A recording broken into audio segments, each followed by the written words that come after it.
नमो तस्सा भगवतो अरहतो सम्मा सम्बुद्धस्सा। জগৎপূজ্য মহাকারণিক তথাগত সম্যক সম্বুদ্ধ শ্রীচরণে কৃতজ্ঞ প্রণাম নিবেদন করে প্রজ্ঞাপারমিতে অংশগ্রহণকারী সকল উপাসক উপাসিকাগণের নিরোগ দীর্ঘায়ু সুখী জীবন তথা জ্ঞান বিমণ্ডিত জীবন কামনায় শুরু করতে চলেছি আজকের মহাপরিনির্বাণ সূত্রের আলোচনা তথা আমাদের কালকে প্রশ্নের কিছু বাকি অংশ ছিল সেগুলো আলোচনা ক্লাস। মঙ্গল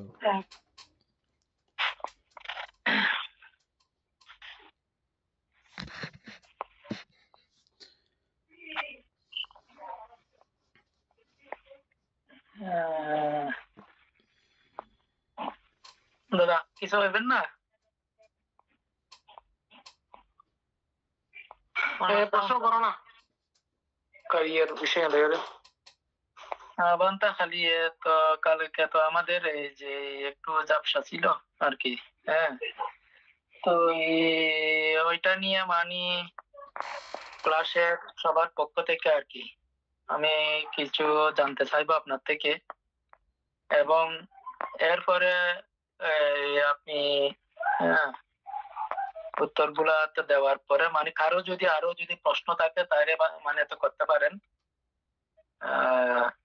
তো আমি মানে তেমনি কয়েকটা প্রশ্ন রেডি করেছি, এগুলো মানে তো যে আমি আপনার থেকে মানে প্রার্থনা করতেছি আর কি বলতে। তো সবার হয়তো বা ক্লিয়ার হবে আমাদের এই অথবা জন্মান্তরবাদ বুদ্ধ কি বলছেন। হ্যাঁ, আমরা যেগুলো মানে ভালো করে ক্লিয়ার করতে পারি নাই, ঝাপসা ছিল, সেগুলোর জন্য আর কি বলতে।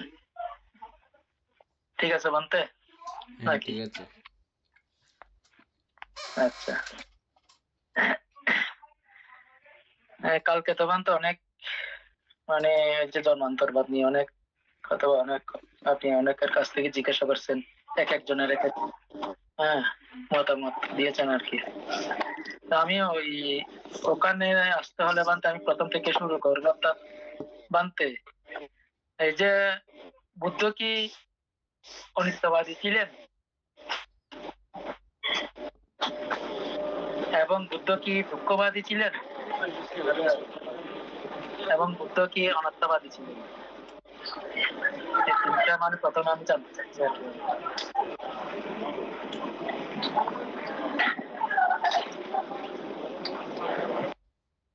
আমরা এটা বহুবার আলোচনা করেছি এবং প্রায় সময় বলেছি বুদ্ধ বিভাজ্যবাদী ছিলেন, বৌদ্ধ ধর্ম বিভাজ্যবাদেরই অন্তর্গত, এবং এটাও বলেছি যে এই বিভাজ্যবাদ একদিনে বা 2 দিনে বুঝে ফেলার বিষয় না, প্রত্যেকটা জায়গাতেই বিভাজ্যবাদ আছে। বিভাজ্যবাদ আপনি খুঁজে সন্ধান করে বের করতে হবে, লেখা থাকবে না যে এটা বিভাজ্যবাদ, এমনভাবে এরকম করে লেখা থাকবে না, এটা আপনাকে বের করতে হবে খুঁজে, ওই বই পড়ার আলোকে বা দেশনা শ্রবণ করার আলোকে এটা আপনাকে বের করতে হবে প্রত্যেকটা জায়গাতে। আমাদের শিলবিনয়ের বেলায়ও আমি প্রায়ই বলি, আপনারা শুনেছেন, বুদ্ধ বিনয়বাদী না, বুদ্ধ বিভাজ্যবাদী। বুদ্ধ শিলবাদী না, বুদ্ধ বিভাজ্যবাদী। তাহলে এগুলো কি মানে একান্তই আপনি শিল এমন কথা নাই। এক কথায় কোনো বিষয়েই বুদ্ধ একান্তবাদী নয়। একান্তবাদ অবশ্যই বুঝি আমরা, একান্তবাদের অপোজিট সাইড হচ্ছে যে বিভাজ্যবাদ, একান্তবাদের অপোজিট সাইড হচ্ছে যে বিভাজ্যবাদ। তাহলে আমরা এই জন্মান্তরকেও বিভাজ্যবাদের মধ্য দিয়েই বুঝতে হবে। আমাদের কালকে যে আলোচনাটা আমরা আধুরা করেছি, অর্ধেক করেছি, এই আলোচনাটা করার প্রাক্কালে আমাদেরকে 2টা জায়গা ছেড়ে দিতে হবে। সেটা হচ্ছে যে আমি জন্মান্তর খুব বিশ্বাস করি। এই যে দৃঢ় বন্ধন, এটা ছেড়ে দিতে হবে আগে। এটা বুঝতে হলে বুদ্ধের জন্মান্তর সম্পর্কে বুদ্ধের বিভাজ্যবাদিতা বুঝতে হলে কি ছেড়ে দিতে হবে? প্রথমে আমি জন্মান্তর বিশ্বাস করি, এই শক্ত বন্ধন আপনি আপাতত ছেড়ে দেন এই মুহূর্তের জন্য। আমি বিশ্বাস করি না কোনো পুনর্জন্ম আছে, আমি বিশ্বাস করি না, এই বন্ধনও ছেড়ে দিতে হবে আপাতত, এই ক্ষণের জন্য, এটা বোঝার জন্য। এই দুইটাই থাকলে, এই সাইডের মানসিকতা থাকলেও এই আলোচনা বুঝবেন না, ওই সাইডের মানসিকতা থাকলেও এই আলোচনা বুঝবেন না। দুটা বাদ দিয়ে এই আলোচনা শ্রবণ করতে হবে। যাই আচ্ছা হোক, মানতে তাহলে বুদ্ধকে একান্তভাবে এই অনিত্যবাদী বলা চলে না। অনেকেই বুদ্ধকে অনিত্যবাদী হিসেবে দাবি করেন, বুদ্ধকে দুঃখবাদী হিসেবে দাবি করেন, বুদ্ধকে অনাত্মাবাদী হিসেবে দাবি করেন। না, এগুলো কোনোটা দিয়েই বুদ্ধকে বলা যায় না, বলা চলে না। বুদ্ধ বিভাজ্যবাদী। বান্তে, হ্যাঁ, এখানে একটা কথা আমি আপনার বলছেন সেটা ঠিক আছে। এখানে আমি আর একটা কথা মনে হয় এভাবে হলে আর সুন্দর হয় জিনিসটা, সেটা হচ্ছে কি, আমরা যদি আসলে বিভাজ্যবাদ, জন্মান্তরবাদ এটা আসলে লোকীয় দৃষ্টিভঙ্গি ছেড়ে দিই, তাহলে কিন্তু আবার আমরা ওই পদে যেতে পারবো, ওটা বুঝতে পারবো না কোনটা লোকোত্তরটা আমরা বুঝতে পারবো না। যেহেতু এই বুদ্ধ যে যে যে সাধনা ধ্যান তিতিক্ষা যেটা নির্বাণ পথের প্রদর্শন আমাদের জন্য রেখে গিয়েছেন প্রদর্শন করে, সেটা মূলত লোকোত্তর পর্যায়ে।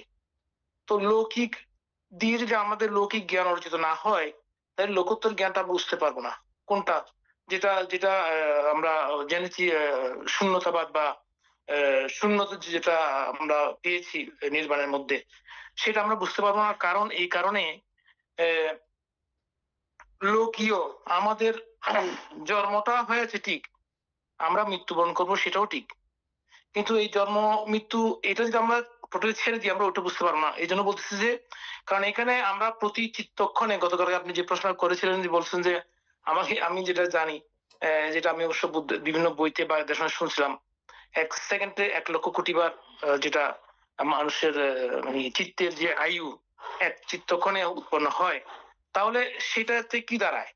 সেটা দাঁড়াচ্ছে কি, আমরা এভাবে যদি চিত্ত প্রতিনিয়ত কন্টিনিউ আমাদের গঠিত হচ্ছে, তার মানে কি এটা চিত্তটা প্রবাহমান, এই ধারাতে আমরা আছি। তাহলে এখানে এই দৃষ্টিভঙ্গিতে আমি গতকালকে যেটা বলেছিলাম সে ঠিক আছে, কিন্তু মূল পর্যায়ে গিয়ে আমি জিনিসটা আসলে বুঝে উঠে বা বলতে পারি নাই। এটা পর আমি অবশ্য আজকে সকালে আমি একটু করে মানে যাওয়ার সময় একটা ইয়েতে দেখছিলাম, ওটা দ্বারা যেটা বুঝলাম চ্যাট জিপিটি তে, ওটা দ্বারা যেটা বুঝলাম সেটা হচ্ছে মূল বিষয়টা আমি মানে ছেড়ে দিয়ে সবকিছু বলেছি, কিন্তু এখানে মূল বিষয়টা এখানে মানে রয়ে গেছে। সেটা হচ্ছে কি, আহ, আমরা এই যে প্রভাবন ধারার মধ্যে আছি, এই প্রভাবন ধারা এটা কি একটার চিত্ত মৃত্যুর পরে আরেকটা চিত্ত উৎপত্তি হচ্ছে, তাহলে এখানে উৎপত্তি বিলয় এই প্রভাবন ধারার মধ্যে আমরা আছি। তাহলে এখানে আমরা যদি জন্মান্তর ধরে রাখি তাও হবে না, আমরা যদি জন্ম নাই সে তো ধরে রাখলে তাও হবে না, কারণ এদিকে বলে শাশ্বতবাদ, ওদিকে উচ্ছেদবাদ। বুদ্ধ আমাদেরকে মধ্যম পথ মানে বলে দিয়েছেন। তো সুতরাং মধ্যম পথে যদি আমরা যাতায়াত করি, তাহলে আমার মনে হচ্ছে লোকোত্তরের বিষয়টা আমাদের মধ্যে আরো ক্লিয়ার হচ্ছে। আমি আসলে কোথেকে কি বুঝতে চাইছিলাম, আমি হয়তো বুঝতে আপনার পারিনি। ছবিটা বান্তে, আপনার ছবিটা মানে হ্যাঁ, clear ফ্রিজ হয়ে হয়ে আছে। গেছে বান্তে। মনে হয় নাকি আবার না আসতেছে না। আসতেছে না? না, নাকি আবার ঢুকতে হবে যে। ঠিক আছে, আমাদের ইয়ের সাথে বেশ কমে গেছে। আচ্ছা, যাই হোক, আমরা এই বিষয়টা খুব সুন্দর এবং উত্তম রূপে জেনেছি ব্রহ্মজাল সূত্রের মধ্যে। এই জন্মান্তর নিয়ে কথা তথা প্রকৃতপক্ষে সম্যক দৃষ্টি যেটা, এটা ব্রহ্মজাল সূত্র ভালো করে বুঝলে আর এটা কোনো সন্দেহ থাকে না।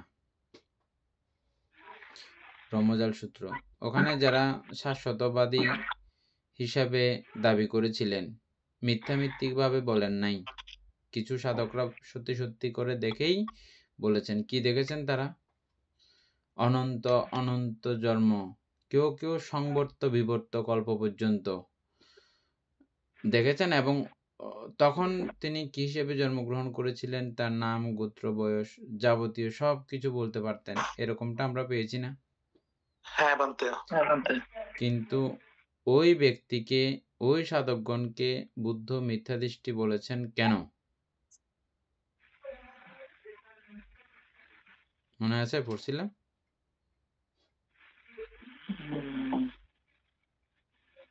উচ্ছেদবাদীকেও মিথ্যা দৃষ্টি বলেছেন, আবার যারা এরকম শাশ্বতবাদী, অর্থাৎ এই চিত্তের মৃত্যু নাই, এই চিত্ত চিরন্তন, এটা তাদেরকে কেন বুদ্ধ মিথ্যা দৃষ্টি বলেছেন, এটা আমরা সেই জায়গাতে আলোচনা করেছিলাম।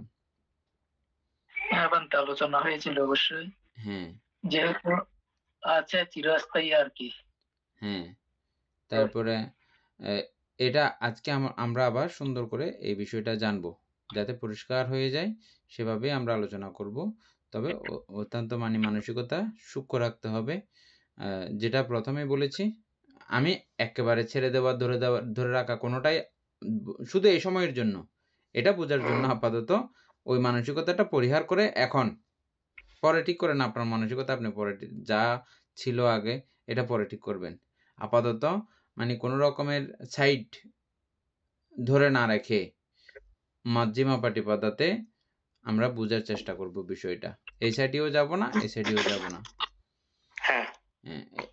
এটা শুধু জাস্ট এই সময়ের জন্য, ঠিক আছে? আমাদের সুকন বাবু যেগুলো প্রশ্ন করেছেন, এই প্রশ্নর কি আপনার উত্তর আপাতত হয়েছে? হ্যাঁ বান্তে। 3টা প্রশ্ন করেছেন। আচ্ছা, তাহলে কি বান্তে বুদ্ধ জন্মান্তরবাদী ছিলেন, এটা বলতে চাচ্ছেন নাকি?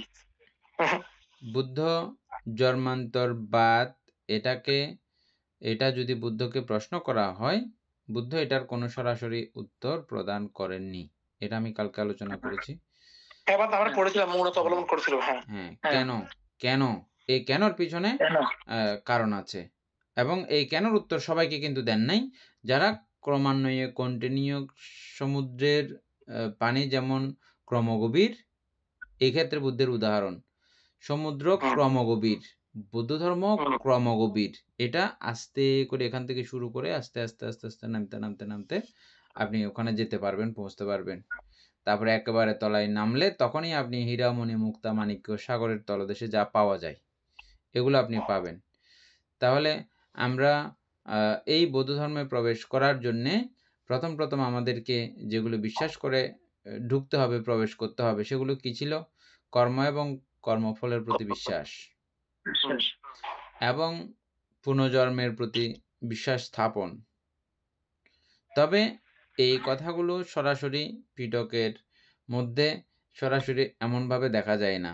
মানে এই লোকীয় সম্মুখ দৃষ্টির উল্লেখ আমরা জেনারেল আমাদের গুরুভান্তে জাতীয় যারা সংকলন জাতীয় বই, ওই বইয়েই এই কথাগুলো আছে।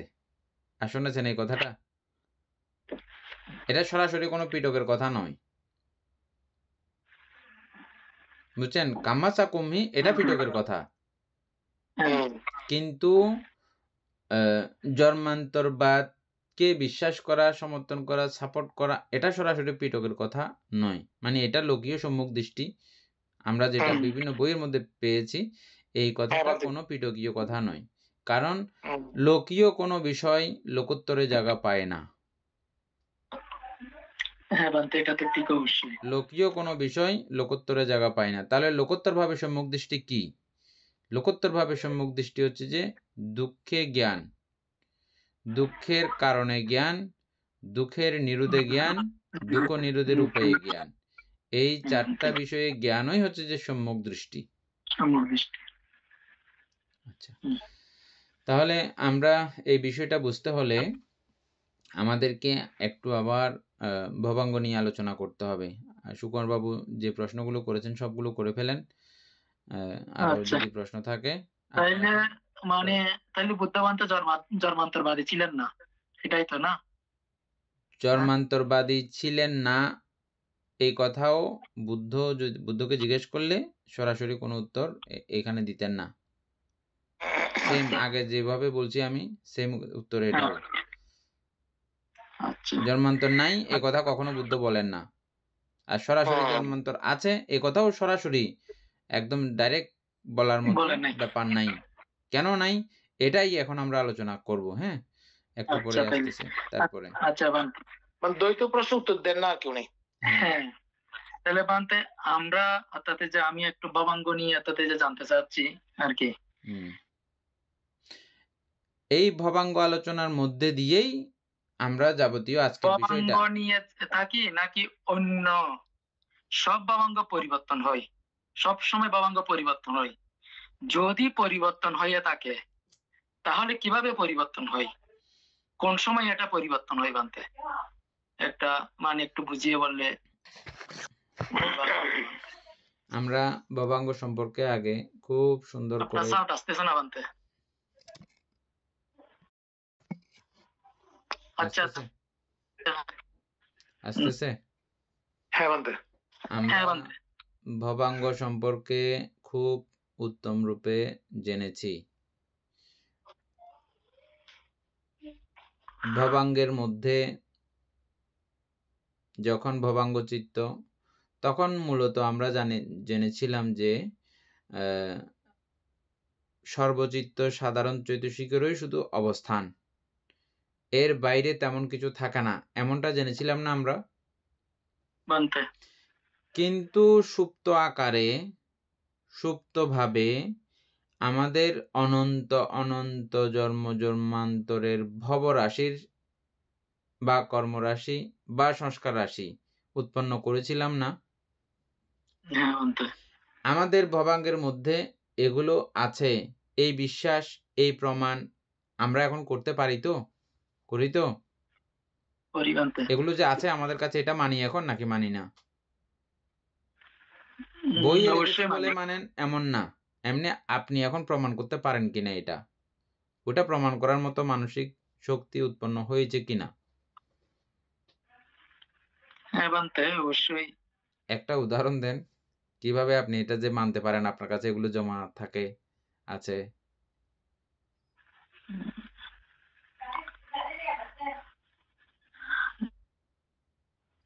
হোল্ড হয়ে গেছে, যদিত্যবাবু দেন।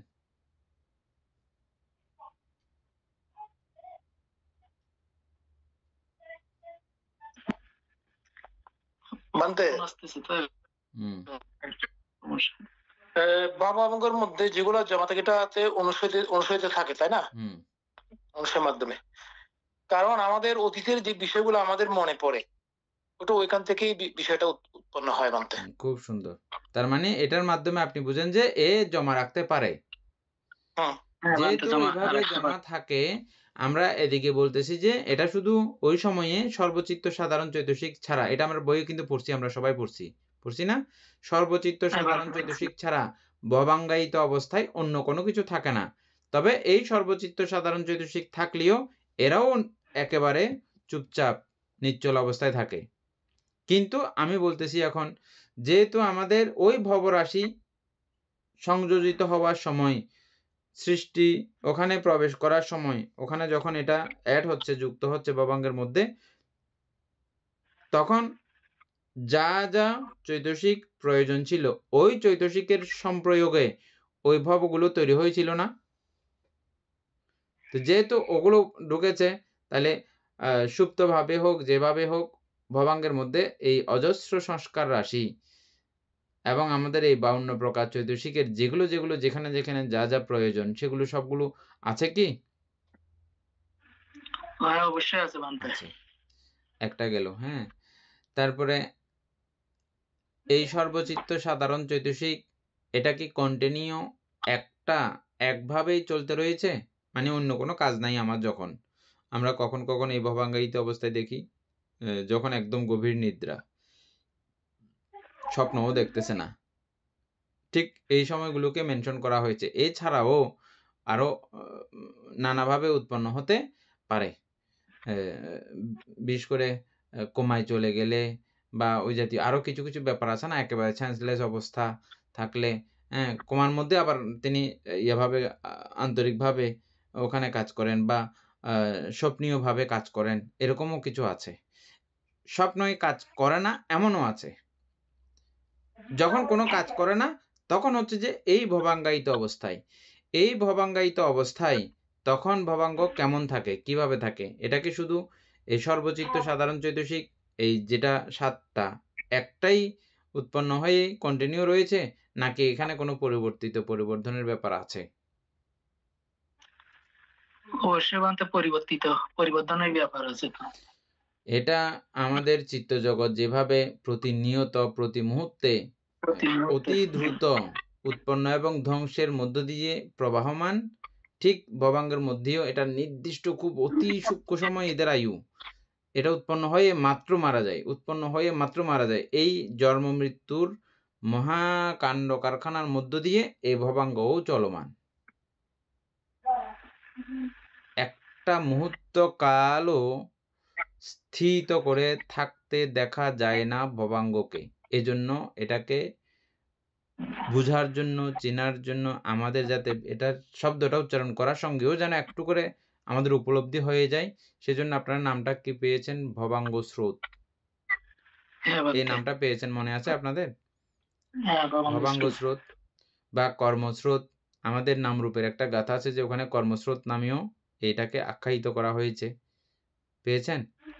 মনে আছে? কর্মস্রোত, ভবাঙ্গ স্রোত। এটা প্রতিনিয়ত এভাবে উৎপন্ন হয়ে ধ্বংস হয়ে, মানে এত বেশি উৎপন্ন হচ্ছে, এত বেশি ধ্বংস হচ্ছে যে এত বিষম হারে এটাকে এই স্রোতের সঙ্গে তুলনা করতে বাধ্য হয়েছেন। স্রোত। তাহলে এখানেও প্রতি ক্ষণে ক্ষণে এটা মৃত্যুর সঙ্গে সঙ্গে এর এক মুহূর্ত আগের ভবাঙ্গ, এক মুহূর্ত পরের ভবাঙ্গ একই রকম না। যেমন আমরা দেহকে বিচার করতে গিয়ে আমাদের দেহকে এক মুহূর্ত আগের দেহ, এক মুহূর্ত পরের দেহ একই রকম না। কেন? রূপকণা প্রতি মুহূর্তে তৈরি হচ্ছে, আবার প্রতি মুহূর্তে ওদিকে ক্ষয়প্রাপ্ত হচ্ছে, মরে যাচ্ছে রূপকোষগুলো।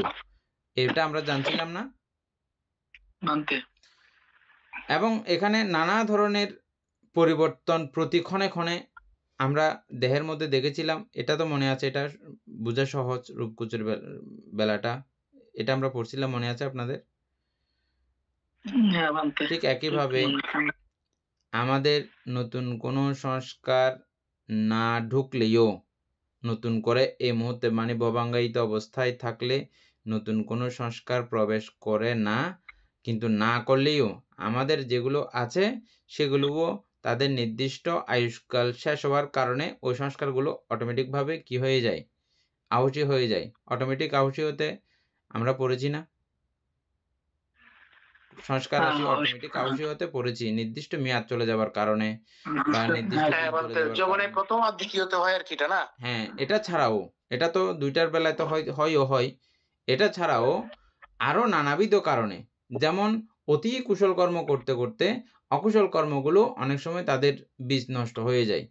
যেমনটা উদাহরণস্বরূপ আলুকে আপনি যদি নির্দিষ্ট টেম্পারেচারের বাইরে জায়গাতে রাখেন, আলু এগুলো খুব ভালো আলু, আপনি কি করছেন? 50 ডিগ্রি তাপমাত্রাতে এগুলো রেখে দিছেন, এগুলো পচে যাবে না? ঠিক একই রূপে আমাদের মধ্যেও এমন কিছু ঘটনা আছে যে আপনি অতি অকুশল কর্ম সম্পাদন আগে করেছেন, জমাও আছে আপনার, কিন্তু এখন এমনভাবে কুশল কর্ম করতেছেন, এত বিশাল বিশাল শক্তিধর কুশল কর্ম করতেছেন, যেগুলো এই কুশল কর্ম ত্যাজে ওই অকুশল কর্মগুলো এভাবে নষ্ট হয়ে যাবার ঘটনাও আছে এবং নষ্ট হয়। এই নষ্ট হওয়ার প্রক্রিয়া নরমালিও হয়, ভবাঙ্গায়িত অবস্থায় থাকছে যে তখনও হয়, আয়ু শেষ হয়ে যাচ্ছে যে সে কারণেও হয়। তো এগুলো পরিবর্তিত হইলে মাত্র আমাদের একটু আগের ভবাঙ্গে এবং একটু পরের ভবাঙ্গ একই রকম আর থাকলো কি? উদাহরণ দিয়েছিলাম আমরা পাঠ্যান পড়ার সময় রঙের উদাহরণ।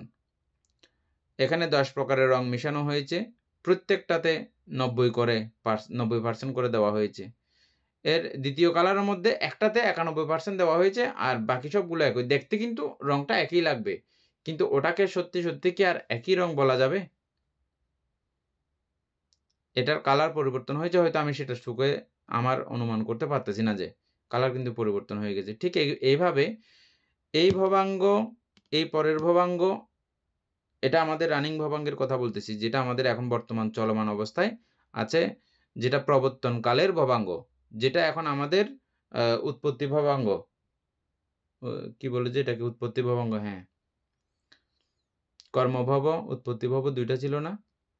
এটা বলতে এটা প্রবর্তনকাল ভবাঙ্গ। উৎপত্তি ভব, হ্যাঁ, এটা উৎপত্তি ভব, যেটা আমরা এখন বর্তমানে যেটার মধ্যে আছি। এই উৎপত্তি ভবেরও প্রতি ক্ষণে ক্ষণে এভাবে পরিবর্তিত হচ্ছে। এমন একটা কাণ্ড যে এটা আগেরটা পরেরটা না। আবার আগের বিষয়টা ছাড়া পরের বিষয়টাও না। এটাই হচ্ছে যে মূল বিষয়। এটা বুঝলে হ্যাঁ বান্তে। বাকি সবগুলো একদম পানির মধ্যে সোজা। হ্যাঁ? তাইলে আগের ভবাঙ্গ, পরের ভবাঙ্গ একই না। তবে এটা ছাড়াও এটার উৎপত্তি হয় নাই। যেমনটা সম্প্রতীচ্য ছাড়া সন্তিরণের কোনো অস্তিত্ব নাই। তাইলে আমরা ভবাঙ্গটা বুঝছি না? আচ্ছা, এই ভবাঙ্গ আরো পরিবর্তিত হয় কিভাবে দেখেন, আমরা যখন আবার যখন জাগ্রত হই আলম্বনের প্রভাবে, চিত্ত যখন আবার গঠন করি, এই প্রতি ক্ষণে চিত্ত প্রবেশ করা মাত্র আমাদের আগের ভবাঙ্গের যে অবস্থা, এটা যাওয়া মাত্র এটা সঙ্গে এটার পরিবর্তন হয়ে যায়। এগুলোকে কেন্দ্র করে অনেক এখানে সংযোজিত বিযোজিত হয়ে যাবে কার্যকারণে। এটা নির্দিষ্ট ধারণ ক্ষমতার একটা ব্যাপার আছে, এবং প্রত্যেকটা কিছুর একটা স্পেসের একটা ব্যাপার আছে না? এখানেও কিন্তু একটা স্পেসের কিন্তু একটা ব্যাপার আছে। এই স্পেসের কারণে হোক বা এটার গুণপ্রভাবের কারণে অনেকগুলো বিষয় টিকতে পারে না। যেমনটা আমরা শ্রোতাপত্তি মার্গ যেই মুহূর্তে লাভ করা হয়, সেই মুহূর্তে আমরা দেখতেছি যে কি ভবাঙ্গ থেকে অনেক বিষয় চলে যেতে, ডিলিট হয়ে যেতে বাধ্য হয়ে গেছে। এটা আমরা পেয়েছিলাম, মনে আছে? এটা হচ্ছে যে এই চিত্তের প্রক্রিয়া, এই চিত্তের ফল, এই চিত্তের পাওয়ার। এইরকম করে যেই কোনো চিত্ত প্রবেশ করা মাত্র এটার রূপরেখা পুরো পাল্টে গেছে। আগেরটা পরেরটা না, পরেরটা আগেরটা না। এটা সম্পূর্ণ আলাদা, ওটা সম্পূর্ণ আলাদা। তবে এটাকে ছাড়াও ওটা নয়। ঠিক যেমন দুধকে ছাড়া দধি কখনো হয় না। আপনি দধি একবার হয়ে যাবার পরে ওটাকে কখনো আর দুধ বলতে পারবেন না। পারেন কি? এবং দুধ হওয়ার সঙ্গে তার সমস্ত গুণাবলী পর্যন্ত সে পাল্টে ফেলছে। দুধ খেলে আপনার প্রেশার বেড়ে যায়। অথচ দই খেলে কি হয়? প্রেশার কমে যায়। প্রেশার ঠিক থাকে। গুণাবলী পর্যন্ত পাল্টে গেছে না? দেখেন, এইভাবে এই আগের ভবাঙ্গ এবং পরের ভবাঙ্গ একই না। আমরা ভবাঙ্গ সম্পর্কে এতক্ষণ যাবত আলোচনা করলাম। আর বাকিগুলো আপনারা সবাই জানেন। এটাতে শুধু একটু ছিল আগে থেকে আপনাদের, কিন্তু আজকের আলোচনাতে নিশ্চয়ই আরেকটু বুঝেছেন। এরপরে যখন চলনটা আপনারা বুঝেছেন। চলনটা কোনটা যে? যখন হয়, না চলন, অতীত ভবাঙ্গ প্রথমে। অতীত ভবাঙ্গ হচ্ছে যে কিরকম, আলম্বন মাঝে মধ্যে এত সূক্ষ্ম কিছু আলম্বন আসে আমাদের কাছে। আলম্বন সূক্ষ্মতার কারণে, অথবা আমি গাইট্টি পরে ঘুমাচ্ছি, বা আমার সেন্সরগুলো অতীব দুর্বল।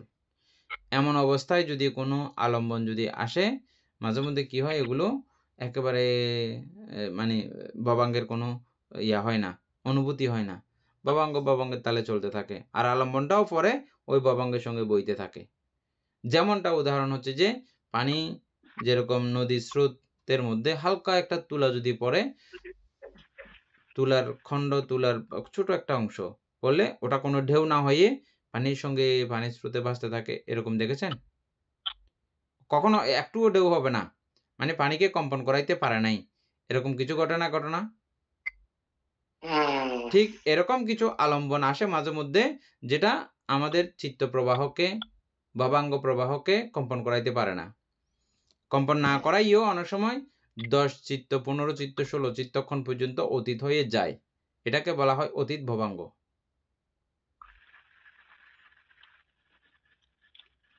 অতীত ভবাঙ্গ অনেক সময় অতীত ভবাঙ্গ না হইও যদি শক্তিশালী হয় আলম্বন বা আমিও খুব সজাগ থাকি তখন এটা সরাসরি অতীত ভবাঙ্গ না হইও চলন থেকেও শুরু হতে পারে।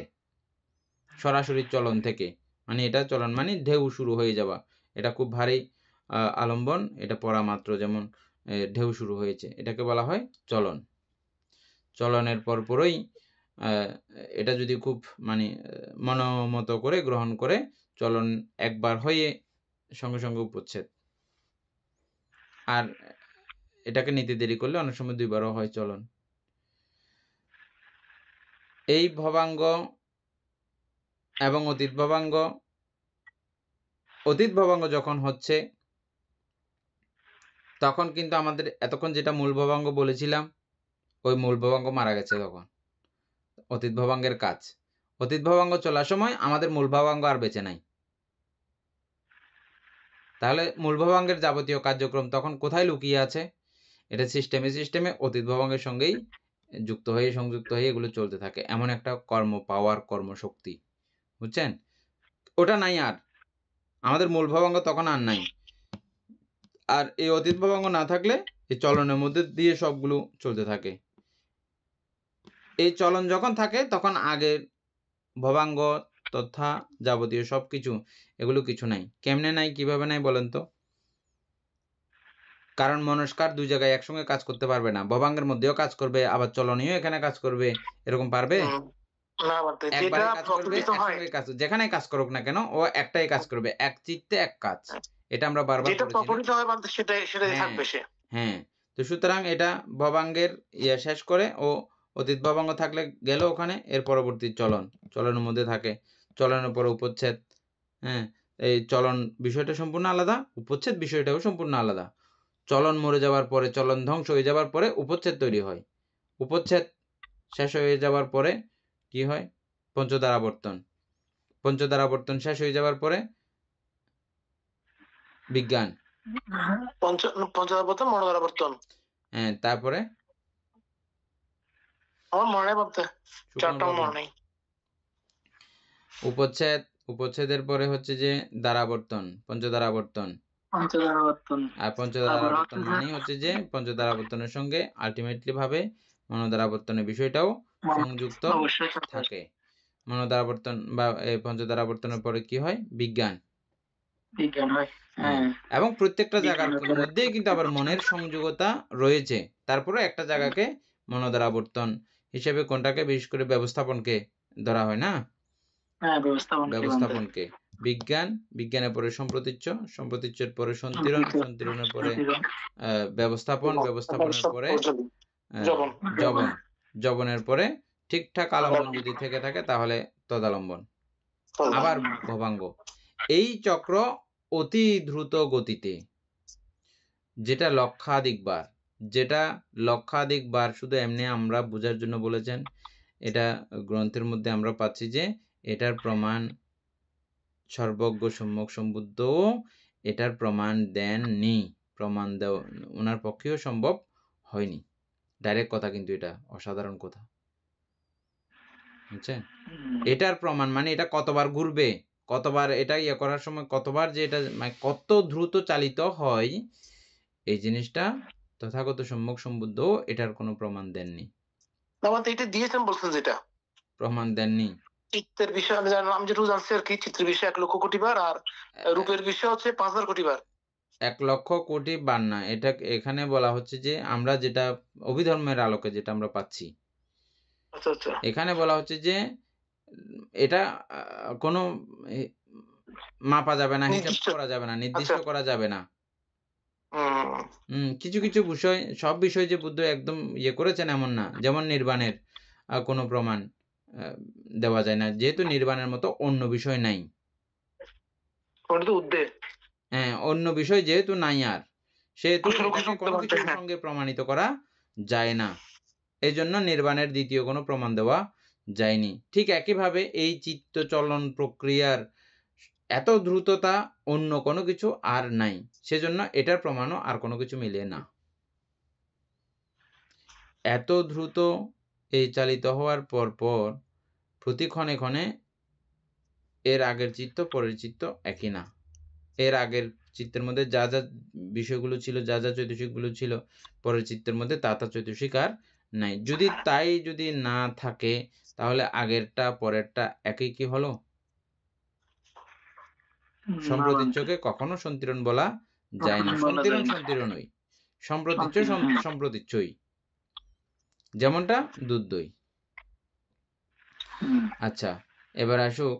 তো তাহলে আমরা এই প্রবাহমান অবস্থাকে আমরা দেখলাম, যেটার কারণে আমরা প্রতিক্ষণে অনাত্মা বলি।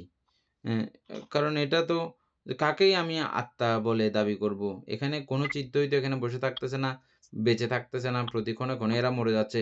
কোন বিষয়টাকে, কোন অবস্থাটাকে আমি দাবি করব যে ও বেঁচে আছে, ওকে আমি আমার বলি? এরকম কোনো কিছু এখানে নাই। আর তাছাড়া আপনি কাকে কেন্দ্র করে আপনি আমি বলবেন? যাদেরকে কেন্দ্র করে আপনি বলতে পারবেন তারা হচ্ছে যে সর্বচিত্ত সাধারণ চৈতসিক।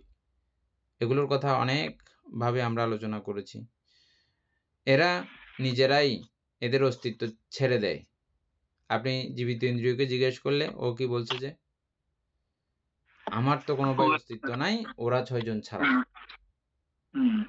এভাবে তারা প্রত্যেকেই 7 অবস্থায়ই তাদের অস্তিত্ব তারা ছেড়ে দিয়েছে।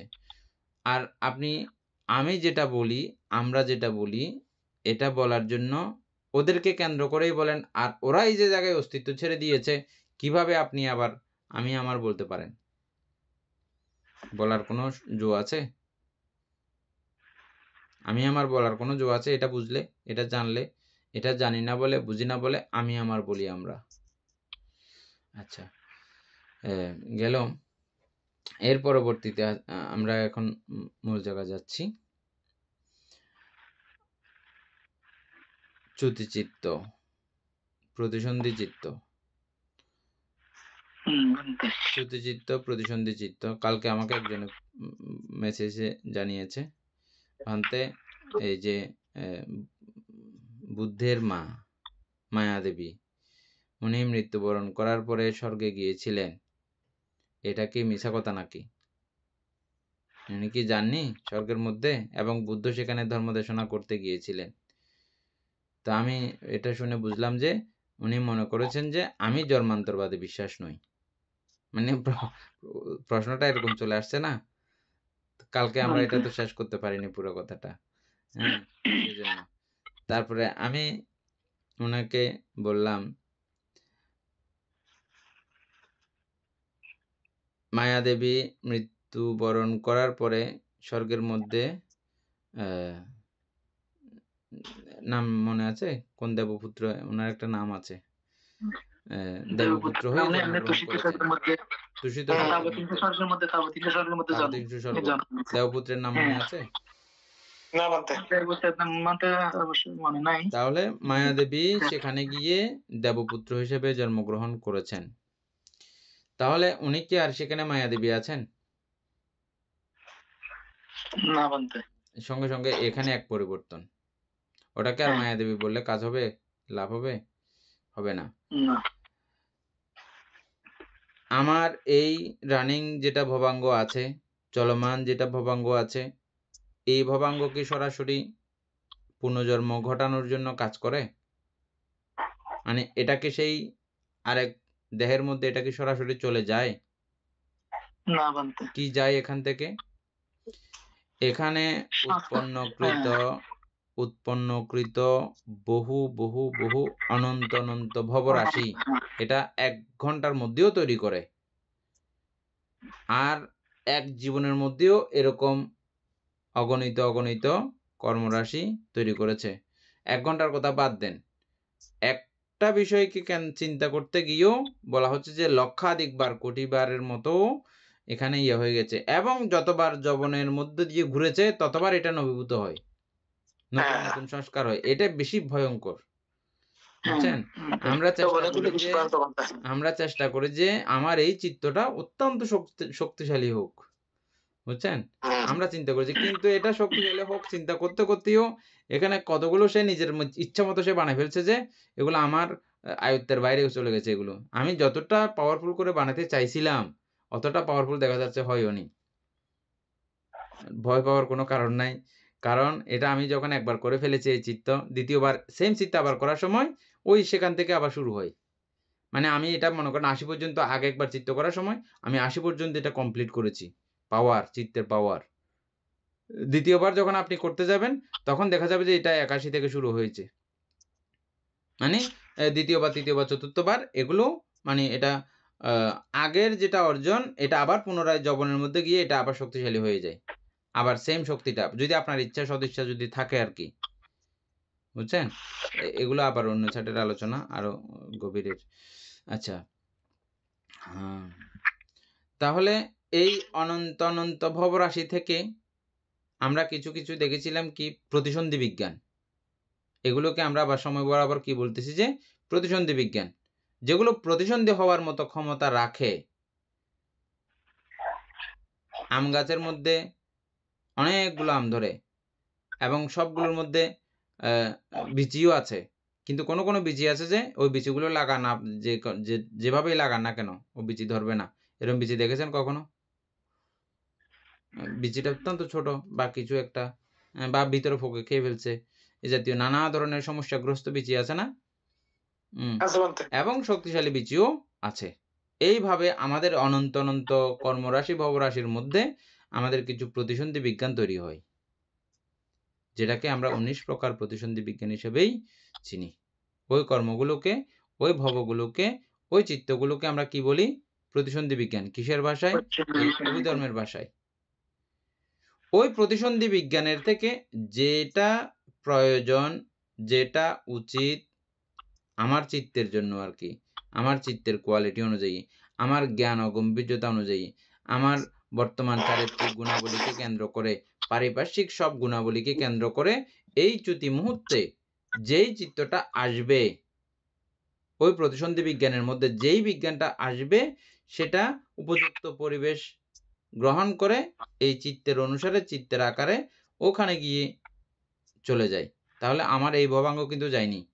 অনন্ত, অনন্ত ভবরাশি থেকে একটা ভব গিয়ে ওখানে আবার পুনরায় নতুন জন্ম সৃষ্টি করলো, নতুন ভবাঙ্গ আবার তৈরি করলো। এখানে যেরকম ভবাঙ্গ আছে এখন, ওখানে আরেকটা ভবাঙ্গ সে বানিয়েছে। কে? ওই এরকম একটা মাত্র অনন্ত, অনন্ত কিন্তু ওগুলো আমার কাছে আছে। ওখান থেকে একটা গিয়ে বানালো যে। কিন্তু ওটার এমন একটা পাওয়ার, এমন একটা শক্তি যে ওটা বানানোর সঙ্গে, সঙ্গে এখানে যাবতীয় যা অর্জন, এগুলো কর্মশক্তি বলে ওই জায়গার মধ্যে, ওই নতুন ভবাঙ্গের মধ্যে অটোমেটিক ভাবে সবগুলো চলে যায়, ট্রান্সফার হয়ে যায়। হুম, বা কিভাবে হয়? কিভাবে হয় ফটোকপি বলে মতো। আমরা এখন এটা এটা এত মানে সহজ হয়ে গেছে। সামান্য দেখেন ব্লুটুথের মাধ্যমে আমরা দুনিয়ার ডকুমেন্টগুলো এক মোবাইল থেকে এক মোবাইল, এক কম্পিউটার থেকে এক কম্পিউটার আমরা পার করে ফেলতেছি। কিচ্ছু কোনো কিছু নাই। এখানে বাতাসের মাধ্যমে চলে যাচ্ছে না?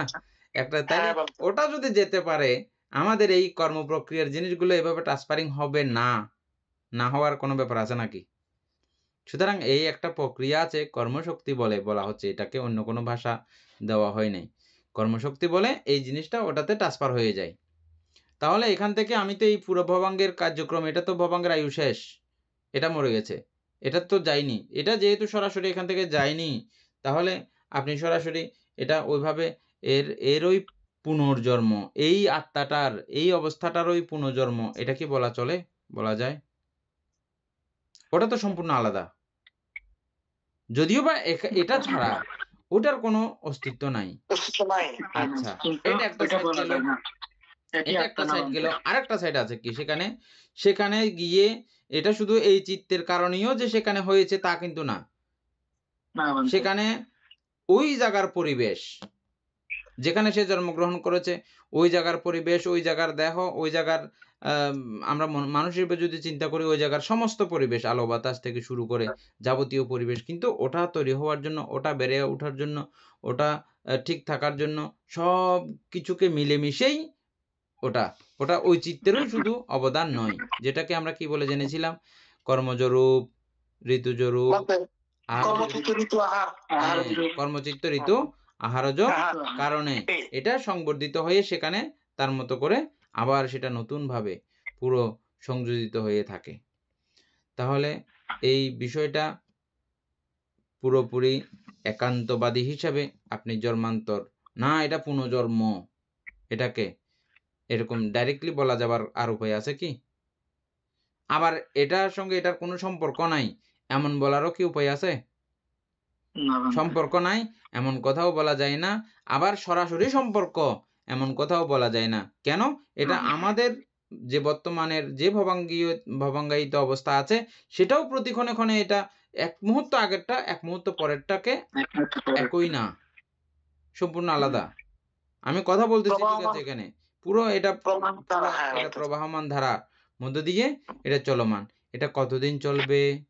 যতক্ষণ পর্যন্ত আপনি নাম এবং রূপের যথা অস্তিত্ব বুঝবেন না, জানবো না আমরা যতদিন, ততদিন পর্যন্ত এটা বন্ধ হয় না, এটা কন্টিনিউ চালু রাখে এই কার্যক্রম। নাম এবং রূপের অস্তিত্ব বুঝে গেলে, জেনে গেলে, তখন এটা বন্ধ হয়ে যায়। কেন?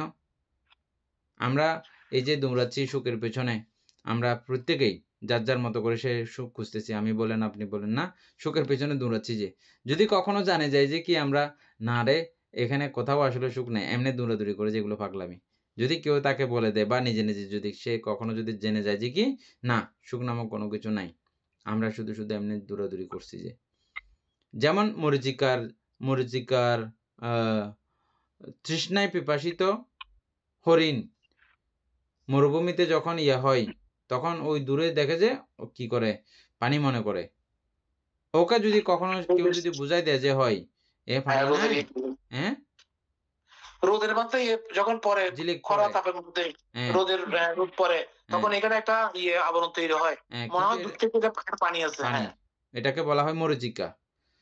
তো ওই মরিচিকার পিছনে কি হরিণ ধাবমান হয়, তৃষিত মানুষ ধাবমান হয়, কিন্তু ওই তৃষিত মানুষকে কেউ যদি এই বিষয়টা যদি ভেঙে বুঝাইয়া দেয় এটা পানি না, এটা রোদের তাপ পরে এমন একটা দৃশ্য উৎপন্ন হয়েছে যেটা তোমার কাছে পানি বলে মনে হয়েছে, তুমি এমনিতেই কষ্ট পাচ্ছ, এটার পিছনে দৌড়িয়া তোমার আরো 2 মিনিট বেশি বাঁচার কথা থাকলে তুমি আরো 2 মিনিট আগে মরে যাবে, তখন সে কি আর দৌড়াবে আর যাবে? কারণ ও শুধু শুধু আরো নতুন শ্রান্ত হওয়ার জন্য সে চেষ্টা করবে না, যদি সম্ভব হয় অন্যদিকে উল্টো দিকে দৌড়াইয়া ও কখনো বাঁচলেও বেঁচে যেতে পারে। যাই হোক, নাগোশান এবং বান্তের এবং রাজা মিলিন্দের প্রশ্ন থেকে একটা মানে আমি প্রশ্ন খুঁজে পেয়েছি আর কি পড়তে পড়তে, সেটা একটু জানতে চাচ্ছি আর কি। অর্থাৎ রাজা মিলিন্দ মানে নাগোশান বান্তাকে প্রশ্ন করছে যে সংক্রমণ বিনা পুনর্জন্ম হয় কি? তারপরে মানে পান্তে বলছে যে মানে যে হ্যাঁ মহারাজ, সংক্রমণ বিনা পুনর্জন্ম হয়। এখন এই সংক্রমণটা মানে তো আসলে কি?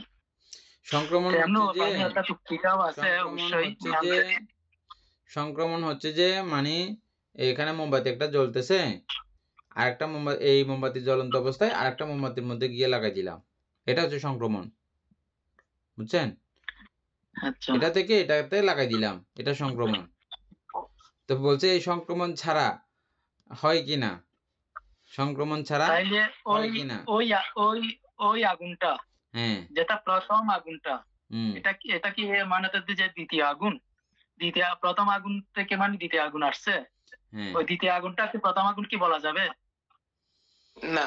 এভাবে মোমবাতির মধ্যেও আমরা এক মুহূর্ত কালের আগের মোমবাতির যে আগুন, এটা পরের মুহূর্তের মোমবাতির আগুন একই না। এটা হ্যাঁ, মোমের সাহায্যে, বতির সাহায্যে প্রতি ক্ষণে ক্ষণে অগ্নিশিখা উৎপন্ন হয়ে ধ্বংস হয়ে যাচ্ছে এটা। বিদ্যুৎ প্রবাহ যেরকম আগুনের মোমের প্রবাহ সেম, আমাদের ভবাঙ্গ প্রবাহও সেম। এই জাতীয় সমস্ত কার্যক্রমকে কেন্দ্র করে আমাদের প্রতি মুহূর্তে মধ্যে আগুনের মতো করে প্রবাহমান হিসেবে দগ্ধ হতে রয়েছে, চলমান রয়েছে। তো ঠিক এই মোমবাতি থেকে ওখানে আগুন ধরায় দিলে বলা যাবে না যে এখানকার আগুনটাই ওখানে গেছে, এটা বলা যাবে না। ওটা তো ওখানকার সিস্টেমে আবার নতুন করে তার তেল গ্রহণ করে বতির সাহায্যে ওখানে জ্বলতেছে যে, হ্যাঁ এটা সহযোগিতা লেগেছে, এটা কিন্তু ঠিক। এই মোমবাতির সহযোগিতা ছাড়া ওটা কিন্তু জ্বলবে না। ওইটা চলতেছে ঠিক, কিন্তু ওই আগুন সেই আগুন না। ওটার আগুন ওটা আলাদা, এটার আগুন এটা আলাদা।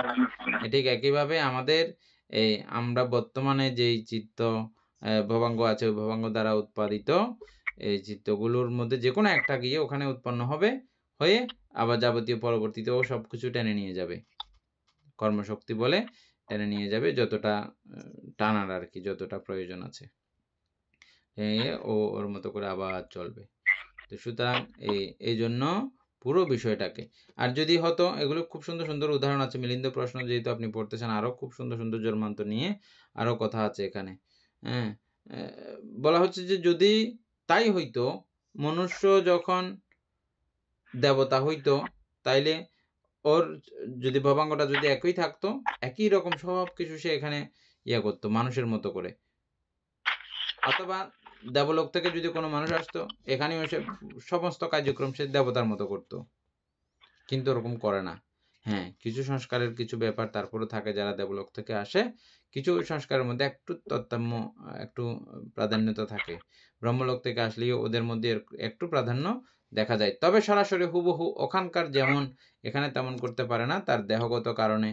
এবং কারণ ব্রহ্মলোকের দেহ আলাদা, দেবলোকের দেহ আলাদা, মনুষ্যলোকের দেহ আলাদা, দেহগত কারণে, এবং সবকিছু মিলেমিশিয়ে সেম টু সেম হতে পারে না।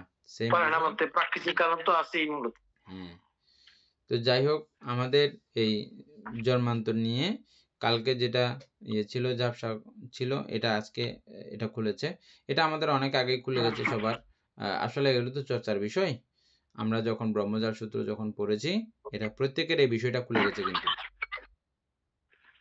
স্পর্শ প্রত্যয়বাদ এটাকেও বুদ্ধ একবার পড়লে ভালো হতো মনে হয়, মানে অনেক আগে পড়ছি তো, মানে আজকে প্রায় 2 বছর 2.5 বছর আগে পড়ছি। হ্যাঁ, অনেক কিছু অথবা ভুলে গেছি। আর একটা কারণ হচ্ছে যে আমরা এটা পড়ছিলাম যে অভিধর্ম অর্থ সংগ্রহ পড়ার আগে এটা পড়ে ফেলছিলাম নাকি? হ্যাঁ, সর্বপ্রথম এটাই পড়ছিলাম না? অভিধর্ম না পড়ে ব্রহ্মজাল সূত্র পড়লে ব্রহ্মজাল সূত্র বোঝা যায় না। আবার ব্রহ্মজাল সূত্র না পড়ে অভিধর্ম অর্থ সংগ্রহ পড়লে তাও বোঝা যাবে না। আবার ইতি বিশ্ব ভাগবা আরাহাং সাম্মা সম্বুদ্ধ, এটা ওই বুদ্ধের 9 গুণ। ইতি বিশ্ব এই জিনিসটা পুরো গুপ্তভাবে, ইনি সেই ভগবান, কোন ভগবান, কি ভগবান, কিরকম, এটা জানতে হলে, বুঝতে হলে আপনাকে এই ব্রহ্মজাল সূত্র পড়তে হবে। তাহলে বুদ্ধের অস্তিত্ব, বুদ্ধের অবস্থান জানা যাবে, বোঝা যাবে। বুদ্ধের মতবাদ, বুদ্ধের জীবন আদর্শ, বুদ্ধের মতাদর্শ, এটা এই ব্রহ্মজাল সূত্র পড়লেই বুঝতে পারা যাবে, জানতে পারা যাবে। এবং এই মিথ্যা দৃষ্টি, জন্মান্তর নিয়ে মিথ্যা ধারণা, সম্মুখ ধারণা, সত্যি ধারণা, এটা সুস্পষ্ট হয় একমাত্র ব্রহ্মজাল সূত্র পড়লে।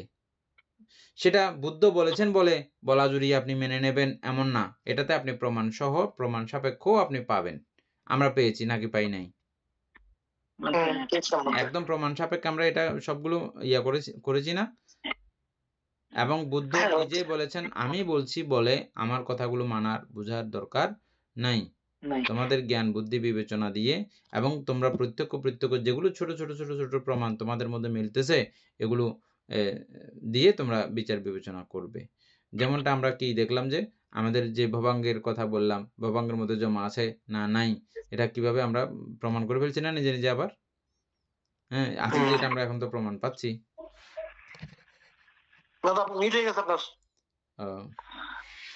এখন আর যদি কারো কোনো প্রশ্ন থাকে অথবা জানার থাকে, তাইলে হয়তো বললে আজকে তো সময়ও নাই, কালকে অথবা আরো আলোচনা করতে হলে মানে আহ, বললাম, না প্রশ্ন থাকলে করুক না, অসুবিধা কি? তারপরে হ্যাঁ আছে এমনি কোনো প্রশ্ন আছে আরো কারো? বুঝতে পারছেন কিনা মানে বুদ্ধের এই মতবাদ? এটা এই যে আমরা এতক্ষণ আলোচনা যেটা করলাম, এটা অভিধর্ম চর্চা না করলে সরাসরি হাজার মাথা ভাঙি ফেলেন আপনি বোঝানোর জন্য, বুঝবে না। ববাঙ্গ বললে মাত্র পাগলা হয়ে যাবে, কিসের ববাঙ্গ আবার কিসের কি, বুঝছেন?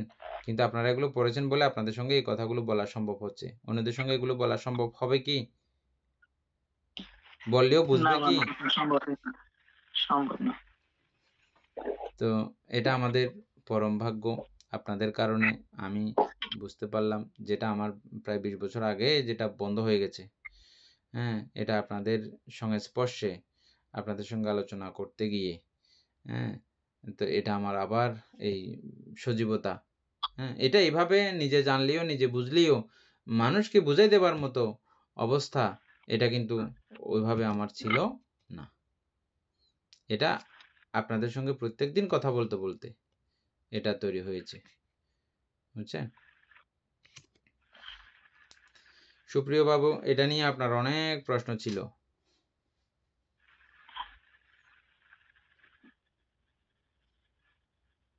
কিছুটাও কি আপনার হালকা লাগতেছে এখন? কিছুটাও কি বুঝতেছেন বলে মনে হচ্ছে?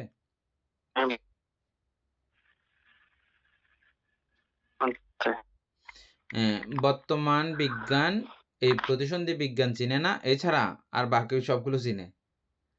শুধু প্রতিসন্ধি বিজ্ঞানের সঙ্গে সম্পর্ক নাই বর্তমান বিজ্ঞান। প্রতিসন্ধি বিজ্ঞান মানিয়ে আনতে পারে না আর কি। প্রতিসন্ধি বিজ্ঞান এটা না মেনে বাকি না, সবগুলো প্রতিসন্ধি বিজ্ঞান তো মানতে 19 প্রকার প্রতিসন্ধি বিজ্ঞান তো উনি মানে তাদের যে কিভাবে মানে সবগুলো একসাথে মানে উত্তর দেবে আর কি। হ্যাঁ, সেজন্য মানে তাদের যে না, স্যাট জিপিটির কথা বলছি না। স্যাট জিপিটি ঠিক আছে, স্যাট জিপিটি ঠিক উত্তর দেয়। মানে আমাদের বৈজ্ঞানিক গবেষণা ও আচ্ছা, জন্ম প্রাণ নিয়ে, প্রাণের অস্তিত্ব নিয়ে। আমরা প্রাণের অস্তিত্ব এটা এই অনন্তকালীন ভাবে এটা দেখেছি, আদি অন্ত বিরহিত ভাবে এটাকে আমরা জেনেছি। কিন্তু বিজ্ঞান বলতেছে যে কি এটা অটোমেটিক ভাবে এই চারি মহাভৌতিকতার থেকে এই প্রাণের অস্তিত্ব সৃষ্টি হয়, বুঝছেন? বিজ্ঞান এর থেকে আর বাইরে যেতে পারতেছে না। তবে একদম ফাইনালি এটা শেষ, বিজ্ঞানে কখনো এরকম বলে না। কেন বলে না? যে এরপরে যদি আবার কথা আসে নতুন করে, সেজন্য বিজ্ঞানে এটার কোনো শেষ দেয় না, এটা এখানেই শেষ এটা বলে না। কিন্তু বুদ্ধ এটা একটু একেবারে সমাপ্ত দেখেছেন। নির্বাণ এটা একদম তর্কাতীত, নির্বাণ তর্কাতীত, এবং সত্যের মধ্যে চারি সত্য তর্কাতীত, এর উপরে আর কোনো সত্য নাই। দুঃখ, দুঃখের কারণ, দুঃখ নিরোধের উপায়। যাই হোক, এই জায়গাটা বুঝলে আমরা আজকে যে আলোচনাটা করলাম এটা যদি আরো একদম খুব সূক্ষ্মভাবে গোড়া থেকে আস্তে আস্তে আস্তে আস্তে সুন্দর করে আলোচনা করি, তাহলে অনিত্য বুঝতে একেবারেই সোজা। ওই যে প্রতিক্ষণে ক্ষণে এভাবে যদি এত দ্রুত যদি এটা পরিবর্তন হয়ে যায়, নিত্য কোন জায়গাটাকে আপনি নিত্য বলতে পারবেন? বলার মতো কোনো উপায় আছে? নাই। তাহলে এত দ্রুত ভঙ্গ, এত দ্রুত ভাঙার মধ্যে আপনি এখানে সুখ কোথায় খুঁজে পাবেন? সুখ বলার মতো এটা একটা অবস্থা, একটু স্বস্তিতে দাঁড়াও, তারপরে তো এটাকে বলবো এটা সুখ। এত দ্রুত ভাঙনশীল অবস্থার মধ্যে আপনি সুখ কোথায় বলতে পারবেন? বলার কোনো উপায় আছে? নাই। তাহলে এত দ্রুত গতিতে সবগুলো প্রতি মুহূর্তে ভাঙতেছে, এক। দ্বিতীয় কথা, ওই ভাঙনকৃত জিনিসগুলো যা দিয়ে তৈরি হচ্ছে সর্বচিত্ত সাধারণ চৈতসিক সহ 52 প্রকার চৈতসিক দ্বারা এই চিত্তগুলো বা ভবাঙ্গের অস্তিত্বগুলো তৈরি হচ্ছে। আর ওরা প্রত্যেকে নিজেকে যার যার জায়গা থেকে তারা বলছে না আমার কোনো ব্যক্তিগত কোনো দায়িত্ব নেই এখানে। তারা প্রত্যেকে যার যার দায়িত্ব ছেড়ে দেয়। তো সেখানে এরাই যেহেতু সেখানে আত্মত্ব প্রকাশ করতে পারতেছে না, আপনি কিভাবে সেখানে আত্মত্ব প্রকাশ করবেন? শুধু এরাই যে আত্মত্ব প্রকাশ করতে পারে না তেমন না, এই পঠবী ধাতুও একই কথা বলে, আপধাতুও একই কথা বলে, তেজ ধাতুও একই কথা বলে। মানে ওরা এককভাবে ওদেরকে চিন্তা করতে গেলে ওরা নাই। এককভাবে যদি আমি পটভি ধাতু কখনো খুঁজতে যাই, নাই, পটভি ধাতু নাই। অস্তিত্ব নাই তো বলতে নাই। সমন্বয়ে কাজ করে সমন্বয়ে। এবং এই চারি ধাতু এটা বই পড়ে বোঝার কোনো বিষয় না। বই পড়ে এই পর্যন্ত কেউ যেতে পারবে না। অনেক বছর লাগছে বলতে এটা বুঝতে। আমরা বুঝি যে পটভি ধাতু মানে মাটি ধাতু। মাটি কঠিন কবর। হ্যাঁ, এটা কোনো কিছু। হ্যাঁ। যাই হোক, এটা আপনাদের সকলকে আমি অতীব ধন্যবাদ এবং কৃতজ্ঞতা জানাই, এবং আপনাদের সকলকে পরম শ্রদ্ধেয় প্রজ্ঞা ইন্দ্রিয় ভান্তে খুব কৃতজ্ঞতা জানিয়েছেন বহুবিধ কারণে। আমি কালকে পরশুদিন কথা বলেছিলাম আমাদের ক্লাস এখনো চালু আছে কিনা। তো ভান্তে এটা নিয়ে বড়ই আশ্চর্য হয়েছেন যে তিনি ভিক্ষু শ্রমণের মধ্যে এটা এত দীর্ঘদিন বলতে ভান্তে বলতেছে যে 3 মাস বোধহয় কখনো এটা কন্টিনিউ করতে পারে নাই। 3 মাসের ক্লাসও কন্টিনিউ করা যায়নি। ভিক্ষু শ্রমণ, নর্মাল ভিক্ষু শ্রমণ না, মানে সাধকীয় সবাই ধ্যান সাধনা করে যে এরকম ভিক্ষু শ্রমণের মধ্যেও এটা 3 মাস কন্টিনিউ করা যায়নি। সে জায়গায় আমরা এটা প্রায় 2.5 বছর কাছাকাছি হয়ে গেছে না?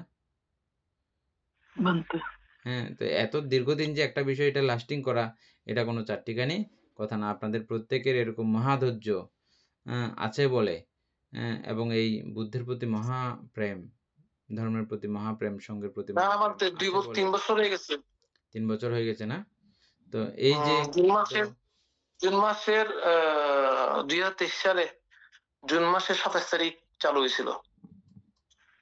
2023 সালে হইলে তো 3 বছর হয় নাই তো দাদা এখনো। হয় নাই। না, 23, 24, 25 হয় নাই মানে কেমনে? 25 হয়ে গেছে না? 25 পারে গেছে আমরা জুন। না, 23-এর সামনে 24-এর জুন, 26-এর জুন আসলে 3 বছর হবে যে। ও হ্যাঁ, আচ্ছা, হ্যাঁ। 2.5 বছর চলতেছে আর কি। 2.5 বছর। তো একটা লম্বা সময় যে আমরা এইভাবে করলাম, আমাদের আসলে জন্মান্তরীণ সংস্কারও আছে এভাবে আমরা এটা করার জন্য, অধ্যয়ন করার জন্য, সেজন্য এটা আমাদের সম্ভব হয়েছে। যাই হোক, যে কোনো বিষয় একটু করে শুনে হয় না, মানে পুরোটা শুনলে তখনই বিষয়টা পরিষ্কার হয়। পুরোটা শুনলে তখনই বিষয়টা পরিষ্কার হয়, আধা শুনলে বিপদ ঘটে যাবে, বিপত্তি ঘটে যাবে। হ্যাঁ, তো এই জন্য পুরো সবিস্তারে যে কোনো কিছু সবিস্তারে জানাটা উত্তম। সন্দেহ দূরীভূত হয়। হ্যাঁ, সন্দেহ দূরীভূত হয়। তারপরেও বলছি, এটা আমি কালকেও বলেছিলাম, এই বিষয়টা প্রশ্ন করতে করতেই বুঝতে হয়, প্রশ্ন করতে করতেই বুঝতে হয়। আপনি প্রশ্ন করবেন উল্টা পাল্টা যেটা লাগতেছে, আমি সেই জায়গাটা চেষ্টা করব। আর যদি দিতে না পারি, তার মানে বুঝতে হবে যে আমারও আবার এটা পড়তে হবে ওই জায়গাটা। আমি তখন আবার পড়তে চলে যাব। বুঝেন নাই? কিন্তু প্রশ্ন করতে হবে। আমি কখনো প্রশ্ন করলে কখনো করি নাই। হ্যাঁ, এটা আমার ছোটবেলা থেকে, অনেক ছোটবেলা থেকে আমি সবাইকে বলতাম প্রশ্ন করার জন্য। না পারলে এটা আমি বই খুঁজতাম, এবং এই বই খুঁজতে আমার বহু বই শুধু মানুষের প্রশ্নের কারণে পড়া হয়ে গেছে। প্রশ্ন করতো, আমি উত্তর দিতে না পারলে আমি বলতাম কালকে। এখন কত ChatGPT আছে, তখন তো আর ChatGPT ছিল না। এগুলো জন্য বই ঘাঁটতে উত্তর বের করতাম। যাই হোক, অতীব করুণাঘন চিত্তে, মৈত্রী চিত্তে আপনাদের প্রত্যেককেই আমি মৈত্রী দান করছি, পুণ্য দান করছি। আমার এই ধর্মজনিত, ধর্ম চর্চাজনিত সকল পুণ্যরাশি আপনাদের সর্ববিধ জয় মঙ্গলার্থে দান করছি। আমাদের এই পুণ্যরাশি অনন্ত চক্রবাসী সত্যগণকে দান করছি, এবং গুরুভান্তি দিগকে দান করছি। এই পুণ্যের কাছে আমরা প্রত্যেকে প্রার্থনা করব নির্বাণ লাভ অবধি, অসৎ ব্যক্তি, মূর্খ ব্যক্তি, পাপমিত্রের সংসর্গ লাভ না করে সদা সর্বদা জ্ঞানদর্শী কল্যাণ মিত্রের সান্নিধ্য সংসর্গ লাভ করতে সক্ষম হই। এইরূপ সাধু কামনা পোষণ করে আজকের মতো ক্লাস এখানে সমাপ্ত করছি। সাধু সাধু সাধু